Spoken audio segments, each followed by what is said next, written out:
हाय hi everyone.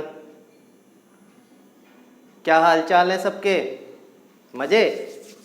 Lockdown के बाद सभी स्कूल तो खुले नहीं और सभी लोग अपने घर में ही पढ़ाई कर रहे हैं। तो सभी बच्चे जो अभी अभी घर में पढ़ाई कर रहे हैं उनके लिए बहुत सारे अपॉर्चुनिटीज़ हैं, बहुत सारे जो है वे हैं ताकि वो अपनी स्टडी को मजबूत बना सकें। बहुत सारे ऐसे तरीके हैं, आजकल ऑनलाइन व्यवस्थाएं बहुत सारी हो गई हैं और जो बच्चे ऑनलाइन नहीं पढ़ पा रहे हैं तो यूट्यूब पे ऐसे ऐप्स बहुत सारे हैं जहां से उनको हेल्प मिलती है। तो उसी कड़ी में उसी जगह पे थोड़ा सा मेरा भी एक योगदान है और ये यूट्यूब के माध्यम से हम सभी बच्चों को, जो विद्यार्थी पढ़ रहे हैं, जो स्टूडेंट्स सभी स्टडी कर रहे हैं, उनको कुछ देना चाहते हैं, कुछ समझाना चाहते हैं उनके स्टडी मटेरियल से। तो स्वागत है सबका बच्चों हमारे YouTube channel the best maths classes bye Umesh sir में। और जो हमारे न्यू बच्चे हैं, जो न्यू व्यूवर्स हैं, प्लीज़ सब्सक्राइब करें, लाइक करें और वीडियो को अंत तक ज़रूर देखें और वीडियो को शेयर करना न भूलें मित्रों, ठीक है। चलिए, चूँकि मित्रों मैंने इसलिए कहा, बच्चों आप जो है एज ग्रुप में आप सीनियर ग्रुप में आते हो, यानी हमारे लिए अगर हायर सेकेंडरी की बात की जाए तो 12th स्टैंडर्ड का आज का वीडियो होगा। आज तक मैंने जो भी वीडियोस बनाए 11th 10th 9th सभी क्लासेस के बनाए, बट 11th क्लास के लिए अभी वीडियोस नहीं अपलोड किया था मैंने। बच्चों की डिमांड आ रही थी, बच्चों की बार बार कमेंट्स आ रहे थे कि सर आपने सबके साथ सबके लिए वीडियोस अपलोड कर दिए और हमारे लिए जो है वीडियो अभी अपलोड नहीं किया है, तो कब करेंगे। तो सो हेयर आज जो है वो दिन आ गया है और आप सभी को आपके पास में एक छोटा सा चैप्टर एक्सप्लेन करने जा रहा हूँ मैथ्स का, और वो सभी आप लोग ध्यान से देखिए, समझ में आए तो सब्सक्राइब, लाइक और शेयर ज़रूर करें बच्चों, क्योंकि हम आपके लिए हमेशा अवेलेबल है, हमेशा आपके लिए तत्पर हैं कि आपको अच्छे से अच्छी शिक्षा दी जा सके, आप हमसे कुछ सीख सकें। 100 में से 10 बच्चे भी सीखते हैं तो बहुत प्रसन्नता होती है, बहुत अच्छा लगता है। बहुत सारे कमेंट्स आते रहते हैं, मुझे बहुत अच्छा फील होता है।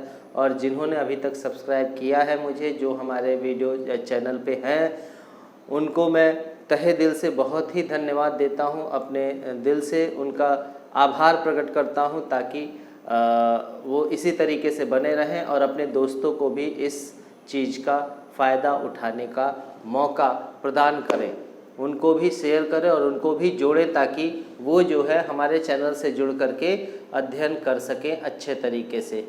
तो बच्चों आइए हम चलते हैं अपने नए टॉपिक की तरफ।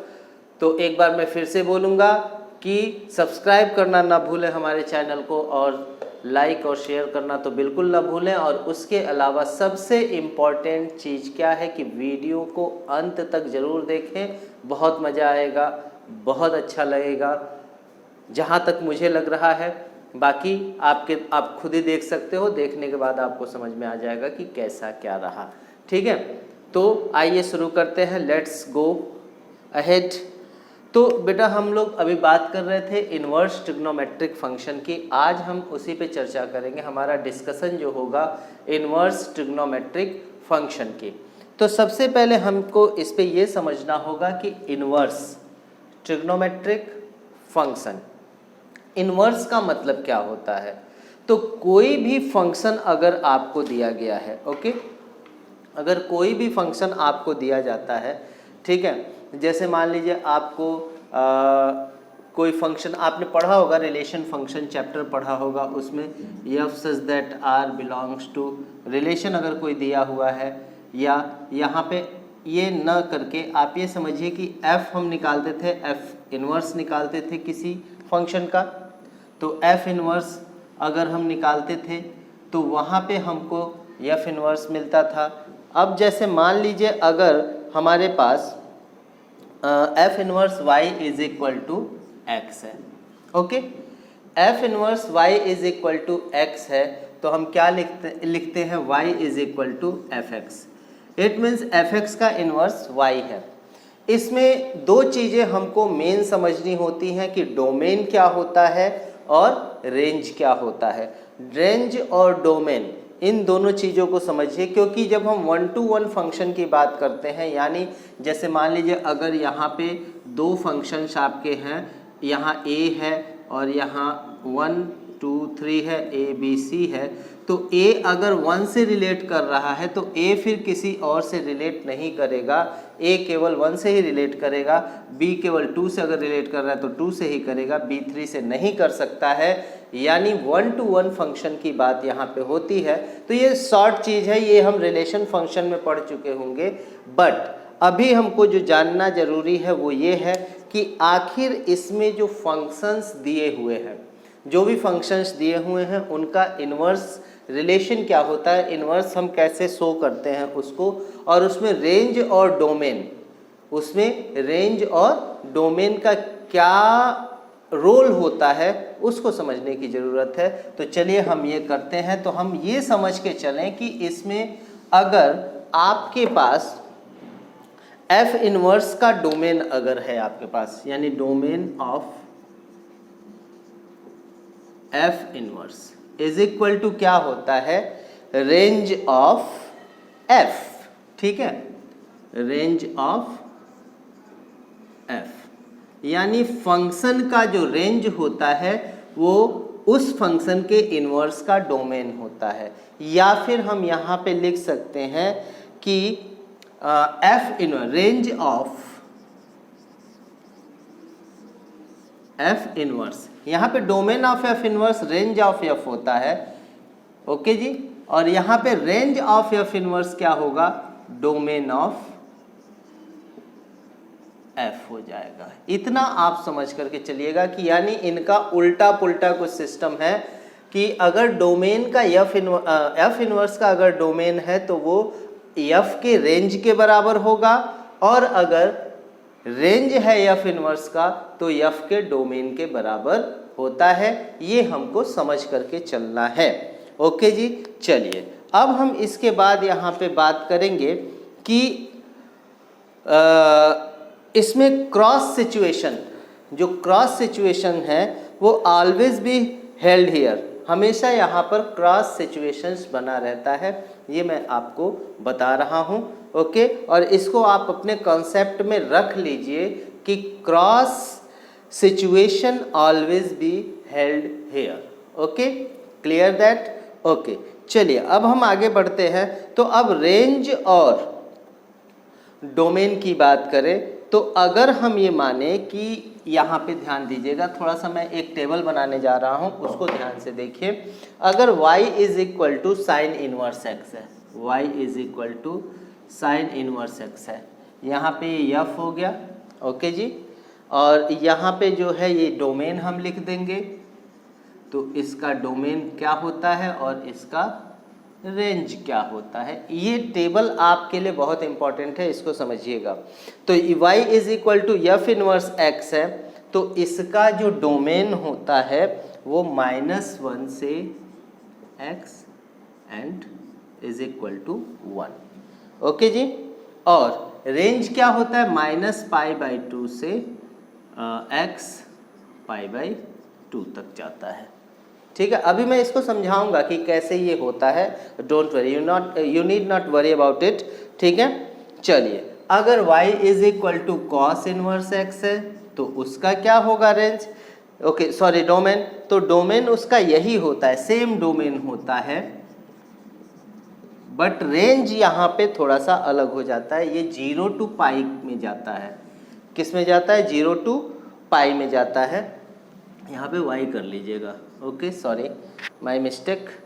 ओके जी, और ये y हो जाएगा 0 to π, यानी y यानी टोटल इसकी वैल्यू की बात की जा रही है। तो ये आपका हो जाएगा डोमेन। ठीक है, रेंज हो जाएगा। ओके, चलिए अब हम अगर चलते हैं y is equal to tan inverse x। Okay जी, तो इसका क्या होता है, इसका माइनस इन्फिनिटिव, ध्यान दीजिएगा माइनस इन्फिनिटिव, क्योंकि इसमें टर्म जो होते हैं अनडिफाइंड टर्म भी होते हैं। ठीक है, तो -∞ टू x जो होता है इन्फिनिटी टिल इन्फिनिटी तक जाता है, और इसका रेंज जो होता है -π/2 y और π/2। ओके जी, ये समझिए। फिर इसके बाद जो होता है y is equal to cot inverse x, y is equal to cot inverse x। ये किसके बराबर होता है? ये इसका डोमेन क्या होता है? तो -∞ टू, क्योंकि जो tan का है वही इसका भी डोमेन होगा, -∞ टू +∞ तक जाएगा। ओके, अब यहाँ पे एक चीज़ हमको ध्यान देना है कि ये जो x की वैल्यू मैंने यहाँ पे लिखी है वो केवल x के बराबर नहीं होगा, x से छोटा या बड़ा होगा इन्फिनिटी तक, ये होगा, इक्वल नहीं लेना है आपको। ठीक है, अब यहाँ पे -∞ टू +∞ हो गया, और ये जो है आपका 0 to y and pi. Okay जी, ये समझ में आ गया। ये टेबल आपको क्लियर होना चाहिए, इस टेबल को आपको समझना होगा, इस टेबल को आपको अपने दिमाग में रखना होगा, तो आप इजीली जो है क्वेश्चन को सॉल्व कर पाएंगे और आराम से समझ सकते हैं कि किस तरीके से हमारा ये आ रहा है। ओके, चलिए अब नेक्स्ट चलते हैं। y is equal to sec inverse x,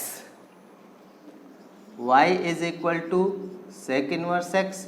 इसका डोमेन क्या होता है? इसका domain x is greater than or equal to 1 होता है, और x is less than or equal to -1 होता है। ओके, और इसका रेंज जो होता है 0 y to पाई तक जाता है। बट यहाँ पे आपको ये ध्यान रखना है कि ये π/2 से π/2 के इक्वल नहीं होता है, y is not equal to π/2। ये आपको स्पेशल नोटिफिकेशन यहाँ पे दी जा रही है, स्पेसिफाई किया जा रहा है कि y की वैल्यू π/2 के बराबर नहीं हो सकती। ठीक है, और अब आता है लास्ट में y is equal to cosec inverse x। इसका क्या रेंज होगा? तो इसका भी वही रेंज होता है और डोमेन होता है x -1, okay, then -π/2 y and π/2। Okay, तो ये जो मैंने आपको बताया, ये टेबल आपको अगर क्लियर है तो आपके समझ में क्लियरली आ जाएगा कि किस तरीके से होता है। अब इसमें एक चीज़ आपको ध्यान रखनी है कि 3 जो है इसमें ग्रुपिज्म होता है, 3 लोग जो है अपने आप को अलग कर लेते हैं, 3 लोग अपने आप को अलग कर लेते हैं। वो 3 कौन कौन से हैं उसको हमको देखना है। साइन है, टैन है और कोशेक है। साइन, टैन और कोशेक, इनका देखिएगा, इनका जो आपको रेंज मिल रहा है, रेंज तीनों का सेम रेंज मिल रहा है। ओके, तो ये जो है ऑर्डर पेयर्ड में आ जाते हैं, ये अपना ऑर्डर अलग बना लेते हैं, यानी साइन, टैन और कोशेक जो होते हैं वो तीनों एक तरीके के होते हैं। ठीक है, कहीं भी आएंगे तो अपने ग्रुपिज्म में आएंगे। ये अभी आपको क्लियर हो जाएगा, अभी जब आगे क्वेश्चन देखेंगे तो बिल्कुल क्लियर हो जाएगा कि किस तरीके से ये हो रहा है। ओके, और उसके बाद जो बच जाते हैं आपके, ये बच गए, ये बच गए और ये बच गए, ये तीनों अलग आपके हो जाएंगे, ये तीनों अलग आपके एक ग्रुप में आ जाते हैं। अब इसके बाद हमको ये समझना है कि जब ये हो गया तो साइन थीटा का जो रेंज हमने देखा -π/2 y π/2, ये याद करना थोड़ा टिपिकल लग रहा है आप लोगों को, थोड़ा सा दिक्कत होगी, लेकिन आपको समझना कैसे है इसको, तो ये अगर आपको लगता है तो आप इसका स्क्रीनशॉट ले सकते हो, ये समझ सकते हो। इसको स्क्रीनशॉट लेने के बाद मैं आगे बढ़ता हूँ। ठीक है, तो आगे देखिए कैसे हमको करना होगा, कैसे हम समझेंगे कि हमारा जो है ये रेंज जो बना हुआ है वो कैसे बना हुआ है। तो चलिए इसको मिटा दें। ओके, अब देखिए हमारा जो ट्रिग्नोमेट्री है, हमको पता है कि हम ट्रिग्नोमेट्री पढ़ते हैं तो इतनी ट्रिग्नोमेट्री तो आती ही है अपने को कि ये क्वाड्रेंट है, first quadrant, second quadrant, third quadrant and fourth quadrant. ठीक है, आपने ASTC पढ़ा होगा, उसको छोड़ दीजिए, यहाँ उसका कोई मतलब नहीं है। बट आप ये ध्यान दीजिए कि ये 0 से π/2 तक जाता है, ये π/2 से पाई आता है, और ये पाई से यहाँ पे जो है -π/2 आता है। ओके, यानी रेंज जो आपका है 0 से π/2, π/2 से पाई, और पाई से -π/2 तक जाता है। इतना आपको समझना होगा। इसके बाद क्या है, जब ये ऐसा हो जाता है तो ये जो थर्ड आपका क्वाड्रेंट है, यहाँ पे आपको कुछ नहीं करना है। थर्ड क्वाड्रेंट में कोई नहीं आता है, और थर्ड क्वाड्रेंट से कोई मतलब नहीं होता है, मतलब सिर्फ आपको फर्स्ट, सेकेंड और फोर्थ से है। ओके जी, तो जो आपका -π/2 से π/2 तक चलता है, -π/2 से क्या क्या चलता है, साइन इनवर्स चलता है, ओके जी, tan इनवर्स चलता है, ओके जी, एंड कोसेक इनवर्स चलता है। ये तीनों आपको, अगर x है तो x, y है तो y, जो भी आपका टर्म होगा वो हो जाएगा। यानी -π/2, 0 एंड π/2 आ गया। ठीक है, यानी -π/2 से π/2 के रेंज में ये 3 आता है। इस तरीके से अगर आप सोच करके कॉन्सेप्ट रखेंगे तो हमेशा आपको ये याद रहेगा, हमेशा आपको ये कंफर्म रहेगा। उसके बाद 0 से π/2 के उसमें जो है कैटेगरी में, 0 से π/2 में बाकी 3 जो बचता है आपका, cos इनवर्स, x है तो x, cot और sec, ये तीनों जो है इसमें आ जाता है। ये आपको बिल्कुल क्लियर हो गया होगा कि अगर x है तो x लेंगे, y है तो y लेंगे, वो आपके ऊपर डिपेंड करता है कि आपको जो दिया गया है जो टर्म, उसके हिसाब से आप ले सकते हैं।